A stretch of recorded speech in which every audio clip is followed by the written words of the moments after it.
Welcome to my madness, ladies and gentlemen. Today we're going to be taking a look at this quote-unquote authenticated limited edition gold label collection 30th anniversary Knightfall Batman. That's a mouthful, but we've got it here. This is the SDCC exclusive that a lot of people were wanting to get their hands on. I honestly was only mildly interested just because I had picked up the original version. I wanted to see the differences between the two and do a video on them, which we will do in this video. But SDCC exclusive, figured I'd never get one. And then a couple weeks ago, I got an email from Mcfarlane Toy Store saying they were having an equal contest, the EQL contest. You know, they've been doing it with their last handful of releases where you get a chance to win something exclusive. So I filled out the form just for shiggles, and a week later, I get an email saying that my item has shipped. So here it is, I've got it in.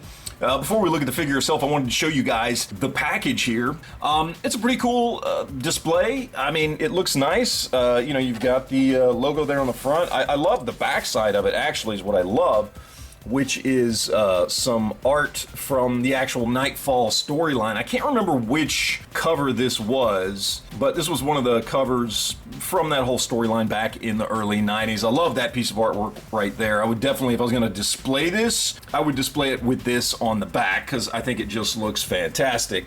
But then, of course, we can take this off and slide this up here, and then, of course, we get the figure itself in its nice little case. So we've got the stand that holds this limited edition. I believe on the back it's a numbered card, tells you, you know, which number this figure is. You've got a stand, you get the same two hands and batarang that you get with the original version that was released. And then of course we can see the figure itself, and just from here, I don't know how well you guys can tell, just from here you can see that you know, you've got some shading here, some darker shading on the face, on the bat undies and that kind of thing. So you can already tell it looks a little bit different, slightly different hues of blue and gray there. But again, we're going to do a comparison to this. I'm not going to do a full review on this figure just because what's the point? I've already got another review and it is essentially the same figure in a different color scheme. So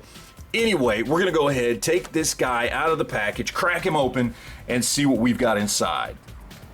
All right, so here he is in all his glory, and you know, again, he comes with the same accessories as the other Batman, so no need to look at the same fists and the same batarang there, but he also does, of course, come with these two right here, and this is a nice little Batman logo that we've got on there. And then, of course, we've got the card itself, which I thought this was numbered. Apparently it's not. It just says Certificate of Authenticity for whatever that's worth, but I do like that artwork right here. That is nice. I do enjoy that quite a bit. And then we have the figure itself. And look, you guys have all seen the Knightfall Batman. There are thousands of videos online about this figure. Well, not this particular version of it, but the original that had just come out here not too long ago. So there's nothing really to go over here. It's the exact same figure in every way. There is no additional sculpt. The articulation is the same. It is the same figure. Obviously, the biggest difference is the paint scheme itself is slightly different.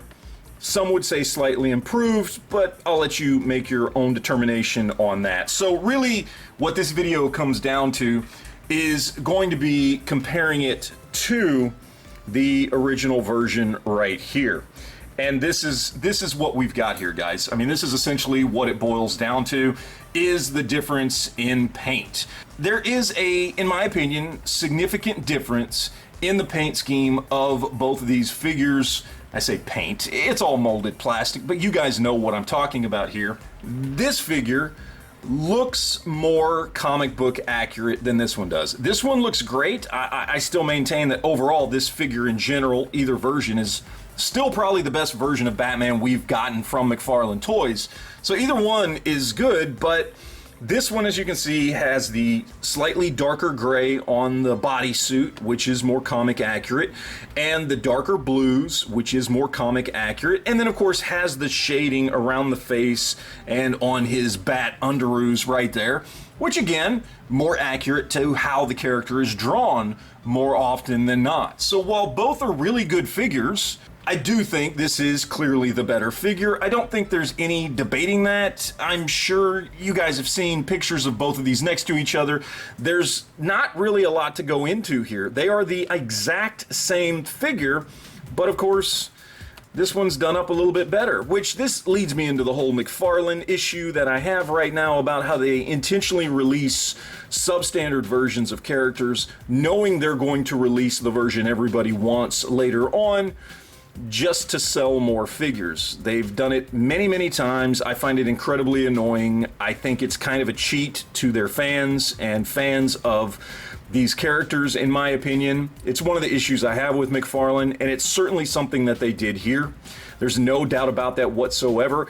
Outside of the paint, the additional paint on the face and the bat underoos, there is no reason this figure could not have been molded in this color plastic on the grays and blues to give people a more comic accurate version of the character without adding any cost. Okay, this is just molded plastic. Both of these are. They could have gone with the darker grays and darker blues to make it more comic accurate, even if they didn't want to add the additional paint for the shading, and we would have had right off the bat a damn near perfect Knightfall Batman. They chose not to do that. They did it intentionally so that they can make more money. And I have a problem with that, to be honest, and but you know, here we are. You know, I mean, I bought these figures, so what does that say about me? I guess in the end, I don't know, but you know, this is just kind of a quick little video to show you guys the differences here. There are clear differences that do make this SDCC exclusive obviously the better of the two figures, but of course, it being an exclusive, how many people are going to be able to get a hold of this? Not many. I just got randomly lucky, and that's how I got it. Most people aren't going to get randomly lucky. Most people are going to end up with this one, which again is still a fantastic figure, still the best Batman figure we've gotten out of Mcfarlane. But you know, if Mcfarlane truly cared about their fans, they would have molded it in this plastic here from the get-go, and maybe just added the card and the shading to the SDCC exclusive, and then everybody would be a lot happier with having a more comic book accurate Batman. But I mean, that's basically how it works, guys. I mean, you know how Mcfarlane is at this point. This is what we're dealing with here, and I guess if you collect Mcfarlane, you know what to expect. So really, I mean, there's not much to say here. I mean, there's really not. One is clearly better, but that is the one you're probably, unless you want to pay a lot of money, you're probably not going to get it unless you just happen to get lucky like I did. And that's a shame, because it is a much more comic book accurate version of the character that we've all wanted, and yet they hold it up as an exclusive, where it is already fetching $150 on the aftermarket right now. And make no mistake, that price is going to go up because it's an SDCC exclusive. It's not going to go down. I mean, this one right here, this regular version, is already hovering at 40 to 50 bucks because you can't find it anywhere at retail. This one, 150. So yeah, I guess it doesn't really matter, does it? If you want this version of the character, this is going to be the easier and cheaper option.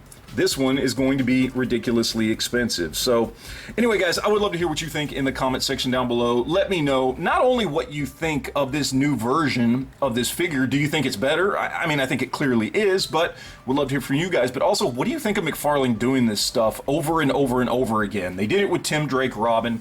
They did it with the Batmobile. They did it with Kyle Rayner. They did it with, you know, Flash several times. They've done it with Batman here. They just keep doing it over and over again, which is releasing substandard versions of figures so that they can just release a better version later, knowing full well they're going to release the better quote-unquote gold label version just to make extra money off of the fans. Let me know what you think in the comment section down below. But there you go, guys. There is my quick little overview of this authenticated limited edition, gold edition, gold label, Knightfall 30th anniversary Batman. Let me know what you think down below. All right, guys, thank you for watching, and always remember to enjoy your collection.